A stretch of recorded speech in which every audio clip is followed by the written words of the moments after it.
ಎಲ್ರಿಗೂ ನಮಸ್ಕಾರ. ಎಲ್ಲರೂ ಹೇಗಿದ್ದೀರಾ? ಎಲ್ಲರೂ ರಾಯರ ಕೃಪೆಯಿಂದ ಚೆನ್ನಾಗಿದ್ದೀರಾ ಅಂತ ನಾನು ಭಾವಿಸ್ತೀನಿ. ರಾಯರು ನಿಮ್ಮೆಲ್ರಿಗೂ ಸುಖ, ಶಾಂತಿ, ನೆಮ್ಮದಿ, ಆಯುಸ್ಸು, ಆರೋಗ್ಯ, ಭಾಗ್ಯ ಕೊಟ್ಟು ಕಾಪಾಡಲಿ ಅಂತ ನಾನು ಕೇಳ್ಕೊತೀನಿ. ನಮಗೆ ಎಂಥ ಕಷ್ಟ ಬರಲಿ, ಎಂಥ ಸಮಸ್ಯೆ ಬರಲಿ, ರಾಯರಿದ್ದಾರೆ, ನಮ್ಮ ಮನೆ ದೇವರಿದ್ದಾರೆ, ನನ್ನ ತಂದೆ ಶ್ರೀಕೃಷ್ಣ ಇದ್ದಾರೆ ಅಂತ ನಾವೆಷ್ಟೇ ನಾವು ಮನಸ್ಸನ್ನ ಗಟ್ಟಿ ಮಾಡಿಕೊಂಡ್ರು ಅದು ಒಂದು ಕ್ಷಣ ಮಾತ್ರ ನಮ್ಮ ಹತ್ರ ಇರುತ್ತೆ. ಆದರೆ ತಿರ್ಗಾ ನೆಕ್ಸ್ಟು ನಮಗೆ ಅದೇ ಕೊರಗೋ ಅಂಥದ್ದು. ಏಕೆ ಅಂತಂದರೆ ಇರೋ ಕಷ್ಟನ ನೆಂದು ನೆಂದು ನೆಂದು ನಾವು ಕೊರಗ್ತಾ ಇರ್ತೀವಿ. ಏಕೆ ಅಂತಂದರೆ ಯಾವುದೋ ಕಡೆಯಿಂದ ತಪ್ಪಾಗಿದೆ, ನನಗೆ ಗೊತ್ತಿಲ್ಲದೆ ಇರೋ ಅಂಥ ಕಡೆಯಿಂದ ಏನೋ ತಪ್ಪಾಗಿದೆ, ನಂಗೆ ಗೊತ್ತಿಲ್ಲದೆ ಇರೋದು ತಪ್ಪು ನಾನು ಮಾಡಿದ್ದೀನಿ, ಇಲ್ಲ ಮಾತಾಡಿದ್ದೀನೋ, ಏನಾಗಿದೆ ನನ್ನಿಂದ ತಪ್ಪು ಅನ್ನೋದು ನಮಗೆ ಗೊತ್ತಾಗೋದಿಲ್ಲ. ಏಕೆ ಅಂತಂದರೆ ನಾವು ಮಾಡೋ ತಪ್ಪಿಂದನೇ ನಮಗೆ ಕಷ್ಟ ಬರೋ ಅಂಥದ್ದು ಅಂತ ನಾವು ಅಂದ್ಕೊಂಡಿದ್ದೀವಿ. ಆದರೆ ನಮ್ಮಿಂದ ತಪ್ಪಾಗದೇ ಇದ್ದರೂ ಸಹ ಕೆಲವು ಕಡೆಯಿಂದ ಕಷ್ಟ ಅನ್ನೋದು ಬರ್ತಿರುತ್ತೆ. ಏಕೆ ಅಂತಂದರೆ ಕಷ್ಟ ಅನ್ನೋದು ಬರೀ ನಾವು ತಪ್ಪು ಮಾಡಿದ್ರೆ, ತಪ್ಪು ಮಾತಾಡಿದ್ರೆ ಬರುತ್ತೆ ಅಂತ ಹೇಳೋದು ತಪ್ಪು. ಯಾವ್ಯಾವ ಕಡೆಯಿಂದ ಕಷ್ಟಗಳು ಬರುತ್ತೆ ಅಂತಲೂ ಸಹ ನಮ್ಗೆ ಹೇಳೋಕ್ಕಾಗೋದಿಲ್ಲ. ಆದರೆ ಆ ಥರ ಒಂದು ಪರಿಸ್ಥಿತಿನಲ್ಲಿ ಇವತ್ತು ನಾನಿದ್ದೀನಿ.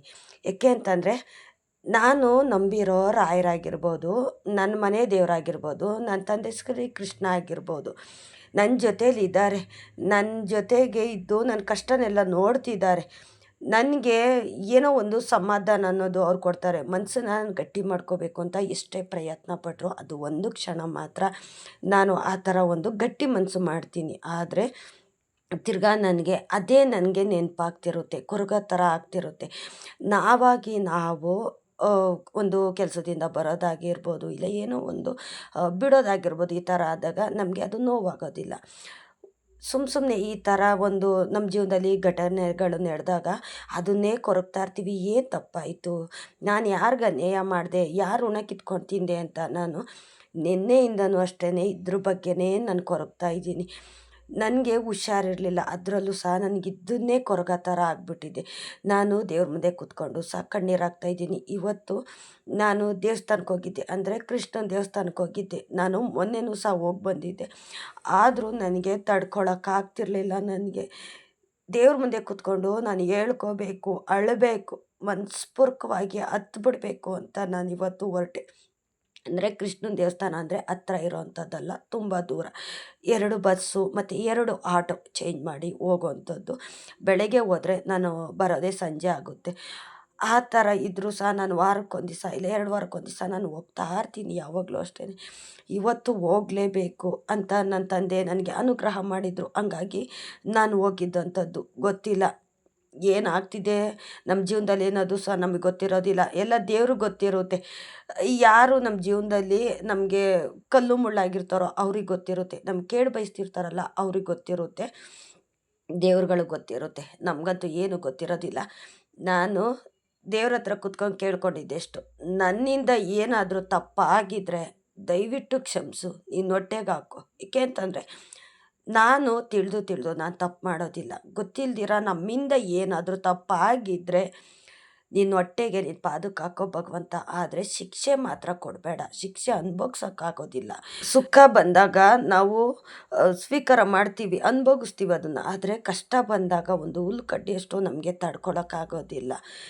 ನನಗೆ ಅಂತಲ್ಲ, ಸುಮಾರು ಜನ ಇದೇ ಪರಿಸ್ಥಿತಿನ ಎದುರಿಸ್ತಿದ್ದಾರೆ, ಇದೇ ಕಷ್ಟನ ಎದುರಿಸ್ತಿದ್ದಾರೆ. ಅಂದರೆ ಬರೀ ನಾವೇ ಹೇಳ್ಕೊಳ್ಳೋ ಅಂಥದ್ದಲ್ಲ, ನಮ್ಮ ಥರನೂ ಬೇರೆಯವ್ರಿಗೆ ಆಗುತ್ತೇನೋ, ನಮ್ಮ ಥರ ಕಷ್ಟನೂ ಬೇರೆಯವ್ರು ಅನುಭವಿಸ್ತಿರ್ತಾರೇನೋ ಅಂತ ಒಂದು ನೋವಲ್ಲೂ ಸಹ ನಾನು ಇರ್ತೀನಿ. ಏಕೆ ಅಂತಂದರೆ ನಾನು ದೇವ್ರ ಮುಂದೆ ಕೂತ್ಕೊಂಡು ಬರೀ ನನಗೋಸ್ಕರ ನಾನು ಯಾವತ್ತೂ ಸಹ ನಾನು ಕೇಳೋದಿಲ್ಲ. ನಾನು ಎಲ್ರಿಗೂ ಒಳ್ಳೆಯದಾಗಲಿ, ಎಲ್ಲರೂ ಚೆನ್ನಾಗಿರಬೇಕು.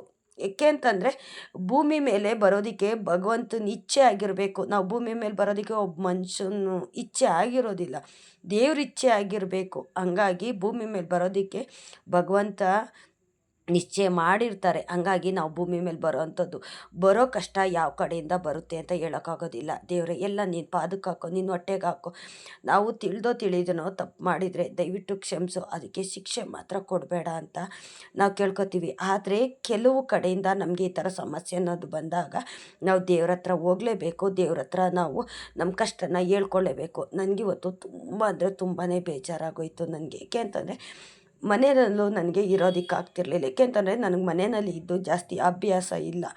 ಹಂಗಾಗಿ ಮನೆಯಲ್ಲಿದ್ದು ಎಷ್ಟೊತ್ತು ಕೆಲಸ ಮಾಡೋಕ್ಕಾಗುತ್ತೆ ಅಷ್ಟೊತ್ತು ಮಾಡ್ಬೋದು. ನಂತರ ಟೈಮು ಫ್ರೀ ಇದ್ದಾಗ ನನ್ನ ತಲೆಯಲ್ಲಿ ಬೇಡದಿರೋ ಯೋಚನೆಗಳು ಬರುತ್ತೆ. ಹಂಗಾಗಿ ನಾನು ಹೊರಗಡೆ ಹೋಗೋ ಅಂಥದ್ದು ನನಗೆ ಮೈಂಡ್ ಫ್ರೆಶ್ ಆಗುತ್ತೆ.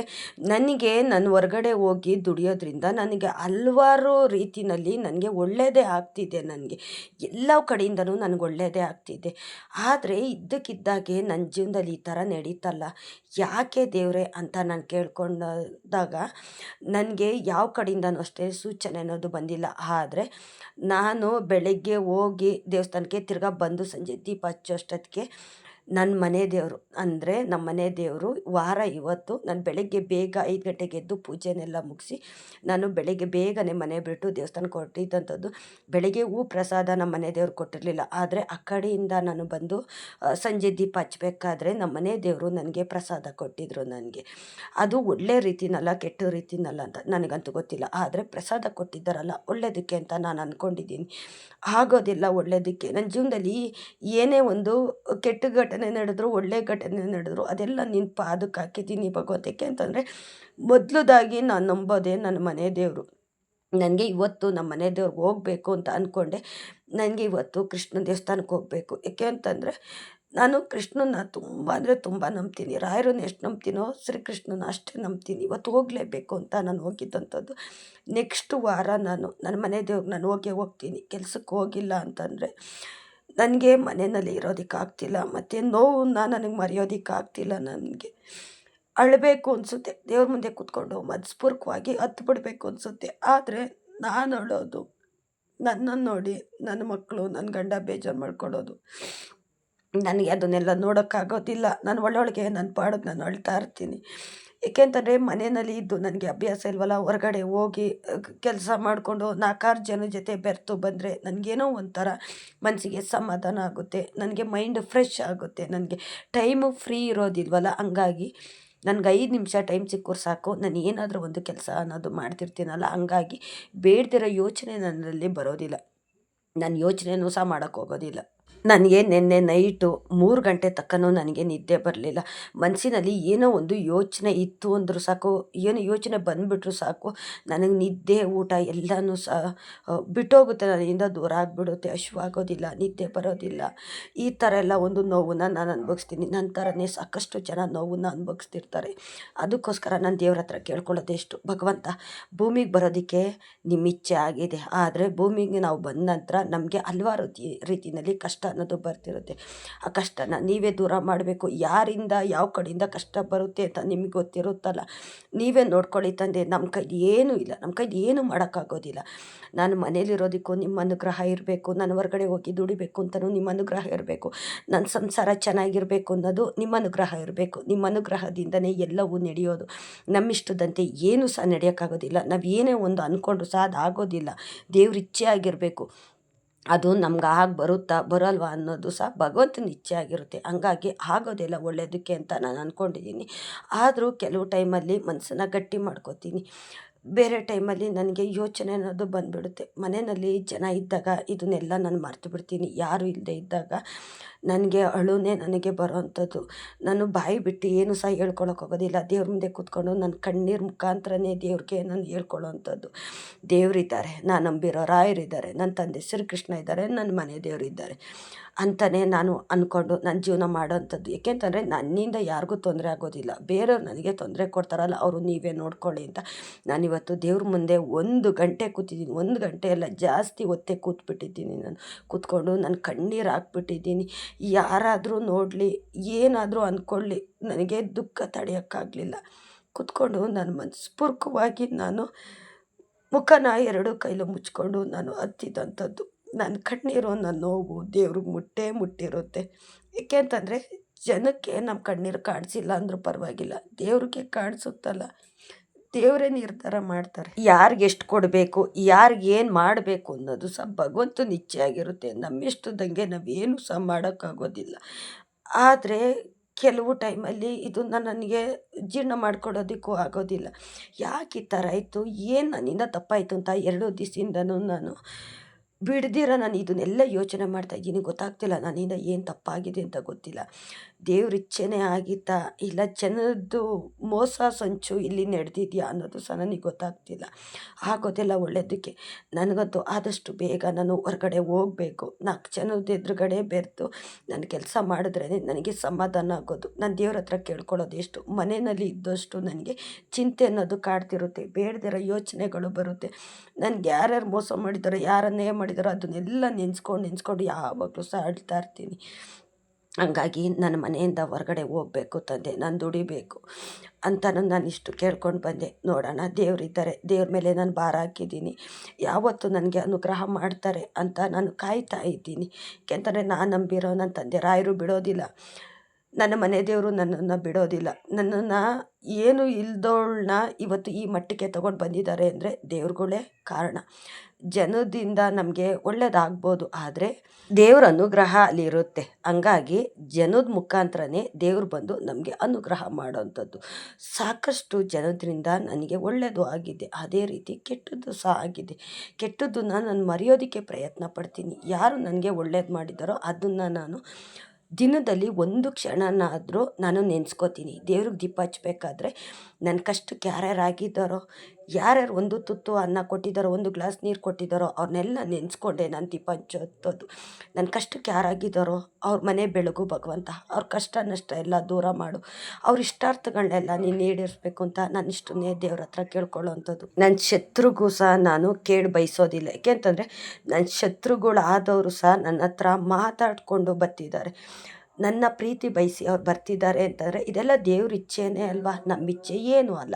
ನಮ್ಮ ಕಂಡ್ರೆ ಆಗದೆ ಇರೋವಂಥವ್ರು ಸಹ ನಮ್ಮ ಪ್ರೀತಿ ಬಯಸಿ ಅವ್ರು ಬರ್ತಿದ್ದಾರೆ ಅಂದರೆ ಭಗವಂತನ ಇಚ್ಛೆ. ನಾನು ದೇವ್ರ ಹತ್ರ ಕೇಳ್ಕೊಳ್ಳೋದೇನು ಅಂತಂದರೆ ನನ್ನ ಶತ್ರುಗೂ ಸಹ ಕಷ್ಟ ಅನ್ನೋದು ಕೊಡಬೇಡ. ಯಾರು ಕೆಟ್ಟವರಿದ್ದಾರೋ ಅವ್ರಿಗೆಲ್ಲ ಒಳ್ಳೆ ಬುದ್ಧಿ ಕೊಡು. ಪ್ರೀತಿ ಮಾಡೋ ಥರ ಬುದ್ಧಿ ಕೊಡು ತಂದೆ. ಒಳ್ಳೆ ರೀತಿಲಿ ನೋಡೋ ಥರ ನೀನು ಅನುಗ್ರಹ ಮಾಡು ಅಂತ ನಾನು ಕೇಳ್ಕೊಳ್ಳೋ ಅಂಥದ್ದು. ನನಗೆ ತುಂಬಾ ನೋವು ಕೊಟ್ಟಾಗ ನಾನು ದೇವ್ರ ಹತ್ರ ಕೇಳ್ಕೊತೀನಿ, ಒಳ್ಳೆಯವ್ರಿಗೆ ಯಾಕೆ ಕಷ್ಟ ಕೊಡ್ತೀಯ, ಕೆಟ್ಟವ್ರಿಗೆ ಯಾಕೆ ನೀನು ಅವ್ರಿಗೆ ಕಷ್ಟ ಕೊಡೋದಿಲ್ಲ. ಕೆಟ್ಟದ್ದು ಮಾಡಿದ ತಕ್ಷಣ ಅವ್ರಿಗೆ ನೀನು ತಿರುಗಿಸಿ ಅವ್ರಿಗೆ ಉತ್ತರ ಅನ್ನೋದು ಕೊಟ್ಟಾಗ ಅವರು ನೆನೆಸ್ಕೋತಾರೆ, ಹೌದು ನಾನು ಬೇರೆಯವ್ರ ಕಷ್ಟ ಕೊಟ್ಟಿದ್ದೆ, ನನಗೆ ದೇವ್ರು ಕೊಟ್ಟಿದ್ದಾನೆ ಅಂತ ಅವ್ರು ಅರ್ಥ ಮಾಡ್ಕೋಬೇಕು. ಅರ್ಥ ಮಾಡಿಸು ನೀನು. ಶಿಕ್ಷೆ ಕೊಡು ಅಂತ ನಾನು ಕೇಳೋದಿಲ್ಲ. ಅವರು ಬೇರೆಯವ್ರು ಕೊಟ್ಟಿದ್ದ ಕಷ್ಟ ಅವ್ರಿಗೆ ಗೊತ್ತಾಗಬೇಕು. ಆ ಸತ್ಯನ ಅರ್ಥ ಮಾಡಿಕೊಂಡು ಬೇರೆ ಯಾರಿಗೂ ಸಹ ಕಷ್ಟ ಕೊಡೋದಕ್ಕೆ ಹೋಗ್ಬಾರ್ದು. ಇಷ್ಟನ್ನೇ ಕೇಳ್ಕೊಳ್ಳೋದು ನಾನು. ಏಕೆ ಅಂತಂದರೆ ಬೇರೆಯವ್ರಿಗೆ ಕೆಟ್ಟದಾಗಲಿ ಅಂತ ನಾವು ಬಯಸಿದ್ರೆ ಅವ್ರ ಮನೆಯಲ್ಲೂ 4 ಜನ ಇರ್ತಾರಲ್ಲ, ಅವರು ನೋವು ಅನುಭವಿಸ್ತಾರೆ. ಆ ಥರ ನನ್ನನ್ನು ಅರ್ಥ ಮಾಡ್ಕೊಳ್ಳೋ ಅಂಥವ್ಳಿಗೆ ಈ ಥರ ಎಲ್ಲ ಮಾಡ್ತಾರೆ ಅಂತಂದರೆ ದೇವರಿರಲ್ವ ನನ್ನ ಜೊತೆಯಲ್ಲಿ? ದೇವರಿದ್ದಾರೆ. ನಂತರ ಸುಮಾರು ಜನ ಕಷ್ಟ ಅನ್ನೋದನ್ನ ಅನುಭವಿಸ್ತಿರ್ತಾರೆ. ನಾನೇನೋ ವೀಡಿಯೋದಲ್ಲಿ ನಿಮ್ಮ ಜೊತೆ ಹೇಳ್ಕೊತೀನಿ, ನನ್ನ ಕಷ್ಟ ಎಲ್ಲ ನಿಮ್ಮ ಹತ್ರ ನಾನು ಹಂಚ್ಕೊತೀನಿ. ಆದರೆ ಕೆಲವ್ರಿಗೆ ಹೇಳ್ಕೊಳ್ಳೋಕ್ಕೂ ಆಗೋದಿಲ್ಲ, ದುಃಖನ ತಡೆಯೋಕ್ಕೂ ಆಗೋದಿಲ್ಲ. ಏಕೆಂದರೆ ಮನೆ ಪರಿಸ್ಥಿತಿ ಆ ಥರ ಇರುತ್ತೆ. ತಿಂಗಳು ಆಯ್ತಿದ್ದಂಗೆ ಮನೆ ಖರ್ಚು ಎಷ್ಟಿರುತ್ತೆ ಅನ್ನೋದು ಅನುಭವಿಸಿರೋರಿಗೆ ಗೊತ್ತಾಗ್ತಿರುತ್ತೆ. ಕೆಲವ್ರಿಗೆ ದುಡ್ಡು ಯಾವ ಕಡೆನೋ ಬರುತ್ತೆ, ಎಷ್ಟೋ ಖರ್ಚು ಮಾಡ್ತಾರೆ, ಅವ್ರಿಗೆ ಕಷ್ಟ ಅನ್ನೋದು ಗೊತ್ತಾಗೋದಿಲ್ಲ. ಎಲ್ಲೋ ಬರುತ್ತೆ ಎಲ್ಲೋ ಹೋಗುತ್ತೆ ಅಂತ ಅವ್ರು ಈ ಥರ ಅನ್ಕೋತಾರೆ. ಆದರೆ ದುಡ್ದೇ ಜೀವನ ಮಾಡಬೇಕು ಅಂತನ್ನೋರಿಗೆ ಕಷ್ಟನೇ ದೊಡ್ಡದಾಗಿರುತ್ತೆ, ಬೆಟ್ಟದ ಥರ ಆಗ್ಬಿಟ್ಟಿರುತ್ತೆ. ಅವ್ರ ಎದುರುಗಡೆ ಬೆಟ್ಟನೇ ಬಂದು ನಿಂತಂಗಾಗಿರುತ್ತೆ. ಅಂಥವ್ರಿಗೆಲ್ಲ ದೇವ್ರ ಅನುಗ್ರಹ ಇದ್ದೇ ಇರುತ್ತೆ. ನಿಮ್ಮೆಲ್ಲರ ಪರವಾಗಿ ನೀವು ಯಾರ್ಯಾರೆಲ್ಲ ಕಷ್ಟ ಅನುಭವಿಸ್ತಾ ಇದ್ದೀರಲ್ಲ, ನಿಮ್ಮೆಲ್ಲರ ಪರವಾಗಿ ನಾನು ದೇವ್ರ ಹತ್ರ ನಾನು ಪ್ರಾರ್ಥನೆ ಮಾಡ್ಕೊಳ್ಳೋವಂಥದ್ದು. ನಾವು ನಮಗೋಸ್ಕರ ಒಳ್ಳೆಯದಾಗಲಿ ಅಂತ ಕೇಳೋದಕ್ಕಿಂತ ಬೇರೆಯವ್ರಿಗೆ ಒಳ್ಳೆಯದಾಗಲಿ ಅಂತ ಕೇಳೋದು ಬೇಗ ಅನುಗ್ರಹ ಮಾಡ್ತಾರೆ ಅಂಥವ್ರಿಗೆ. ಏಕೆ ಅಂತಂದರೆ ನಮ್ಮ ಮನಸ್ಸಿನಲ್ಲಿ ಯಾವುದೇ ಒಂದು ಕೆಟ್ಟ ಕಲ್ಮಶ ಇಲ್ದಿರ ನಾವು ದೇವ್ರ ಹತ್ರ ಒಳ್ಳೇದಾಗಲಿ ಅಂತ ಕೇಳಿಕೊಂಡ್ರೆ ಖಂಡಿತ ಒಳ್ಳೇದು ಮಾಡೇ ಮಾಡ್ತಾರೆ. ಏಕೆ ಅಂತಂದರೆ ಹಿಂದಿನ ಕಾಲದಲ್ಲಿ ಹೇಳೋರು, ತಂದೆ ತಾಯಿ ಮಾಡಿ ದಾನ ಧರ್ಮ ಮಕ್ಕಳು ತಲೆ ಕಾಯ್ತಿರುತ್ತೆ. ಯಾರು ತಪ್ಪು ಮಾಡ್ತಾರೋ, ಯಾರು ಕರ್ಮ ಮಾಡ್ತಾರೋ ಅವ್ರ ಮಕ್ಳಿಗೂ ಕಟ್ಟಿಟ್ಟಾಗೆ ಕಷ್ಟ ಅನ್ನೋದು ಕೊಡ್ತಾನೆ ದೇವರು ಅಂತ. ಅದೇ ಥರ ನಾವು ಬೇಡಿದ್ದನ್ನು ಬೇರೆಯವ್ರಿಗೆ ಕೊಡೋವಂಥದ್ದು. ನಾವೀಗ ಬೇರೆಯವ್ರಿಗೆ ನಿಮ್ಗೆ ಒಳ್ಳೆಯದಾಗಲಿ ಅಂತ ಹೇಳ್ತೀವಲ್ಲ, ಅದು ಆಶೀರ್ವಾದ, ಅದು ಭಗವಂತನ ಆಶೀರ್ವಾದ. ಅದು ನಾವೀಗ 10 ರೂಪಾಯಿ ಕೊಟ್ಟರೆ ಅವ್ರಿಗೆ ತೃಪ್ತಿ ಆಗೋದಿಲ್ಲ. ಒಳ್ಳೆಯದಾಗಲಿ ಅಂತ ನಾವು ಒಂದು ಮಾತು ಹೇಳ್ತೀವಲ್ಲ, ಅದು ಭಗವಂತನ ಆಶ್ರಯ, ಅದು ಆಶೀರ್ವಾದ. ಅದು ಅದು ನಾವು ದುಡ್ಡು ಕೊಟ್ಟು ಯಾರನ್ನೂ ಅಷ್ಟೇ ತೃಪ್ತಿಪಡ್ಸೋಕ್ಕಾಗೋದಿಲ್ಲ. ಒಂದು ಆಶೀರ್ವಾದ ಕೋಟಿ ರೂಪಾಯಿಗೆ ಸಮ ಅದು. ಹಂಗಾಗಿ ಎಲ್ರಿಗೂ ಒಳ್ಳೇದು ಮಾಡೇ ಮಾಡ್ತಾರೆ. ಕೆಲವರು ಕೆಲಸಕ್ಕೋಸ್ಕರ, ದುಡ್ಡಿಗೋಸ್ಕರ, ಸಾಲದ ಸಮಸ್ಯೆಗೋಸ್ಕರ ಮತ್ತು ಮನೆ ಪರಿಸ್ಥಿತಿ ಸುಧಾರಿಸ್ಲಿ ಅನ್ನೋದಕ್ಕೋಸ್ಕರ ಸಾಕಷ್ಟು ಜನ ದೇವ್ರನ್ನ ನಂಬಿದ್ದಾರೆ. ದೇವ್ರ ಪಾದಕ್ಕೆ ಅವ್ರ ಕಷ್ಟನೆಲ್ಲ ಹಾಕಿದ್ದಾರೆ. ಒಂದಲ್ಲ ಒಂದು ದಿವಸ ನಿಮ್ಗೆ ಒಳ್ಳೇದು ಮಾಡೇ ಮಾಡ್ತಾರೆ. ಏಕೆಂತಂದರೆ ನಾವು ನಂಬಿರೋದು ಜನನಲ್ಲ, ದೇವತೆಗಳನ್ನ ನಾವು ನಂಬಿದ್ದೀವಿ. ಹಂಗಾಗಿ ದೇವ್ರು ಯಾವತ್ತಿಗೂ ಅಷ್ಟೇ ಕೈ ಬಿಡೋದಿಲ್ಲ. ಜನ ನಂಬಿದ್ರೆ ಕೆಟ್ಟದಾಗುತ್ತೆ, ಆದರೆ ದೇವ್ರು ನಂಬಿದ್ರೆ ಯಾವತ್ತೂ ಅಷ್ಟೇ ನಮಗೆ ಕೆಟ್ಟದಾಗೋದಿಲ್ಲ. ದೇವರೇ ಅಲ್ವಾ ನಮಗೆ ಒಳ್ಳೆ ದಾರಿ ತೋರಿಸೋವಂಥದ್ದು, ನಮ್ಗೆ ಸೂಚನೆ ಕೊಡೋವಂಥದ್ದು. ನಮ್ಮ ಜೀವನನ ಯಾವ ಹಂತಕ್ಕೆ ತೊಗೊಂಡೋಗ್ಬೇಕು, ಯಾವ ದಾರಿಲಿ ಕರ್ಕೊಂಡೋದ್ರೆ ನಮ್ಗೆ ಒಳ್ಳೇದಾಗುತ್ತೆ ಅಂತ ಎಲ್ಲ ಭಗವಂತನಿಗೆ ಗೊತ್ತಿರುತ್ತೆ. ಹಂಗಾಗಿ ದೇವ್ರುಗಳ ಆಶೀರ್ವಾದ ಇರಬೇಕು. ಜನದ್ದು ಸಂಪರ್ಕ ಇಲ್ಲ ಅಂದರೂ ಪರವಾಗಿಲ್ಲ, ದೇವ್ರ ಸಂಪರ್ಕ, ದೇವ್ರ ಆಶೀರ್ವಾದ ನಮ್ಮ ಜೊತೆಗಿತ್ತು ಅಂತಂದರೆ ಎಂಥ ಕಷ್ಟ ಬರಲಿ ಒಂದಲ್ಲ ಒಂದು ದಿವಸ ನಮ್ಗೆ ಅನುಗ್ರಹ ಮಾಡೇ ಮಾಡ್ತಾರೆ. ನಾನು ದೇವ್ರುಗಳ್ನ ಸಂಪೂರ್ಣವಾಗಿ ನಾನು ನಂಬಿದ್ದೀನಿ. ನಾನು ನಂಬಿರೋಂಥ ದೇವರು ನನ್ನ ಕೈ ಬಿಡೋದಿಲ್ಲ, ಕೈ ಹಿಡಿದು ಮೇಲೆತ್ತೇ ಎತ್ತುತ್ತಾರೆ. ಆ ನಂಬಿಕೆ ನನಗಿದೆ. ಇಷ್ಟೊತ್ತು ನನ್ನ ವಿಡಿಯೋ ನೋಡಿದ್ದಕ್ಕಾಗಿ ತುಂಬ ಹೃದಯದ ಧನ್ಯವಾದಗಳು. ರಾಯರು ನಿಮ್ಮೆಲ್ರಿಗೂ ಸುಖ, ಶಾಂತಿ, ನೆಮ್ಮದಿ, ಆಯುಸ್ಸು, ಆರೋಗ್ಯ ಭಾಗ್ಯ ಕೊಟ್ಟು ಕಾಪಾಡಲಿ ಅಂತ ನಾನು ಕೇಳ್ಕೊತೀನಿ.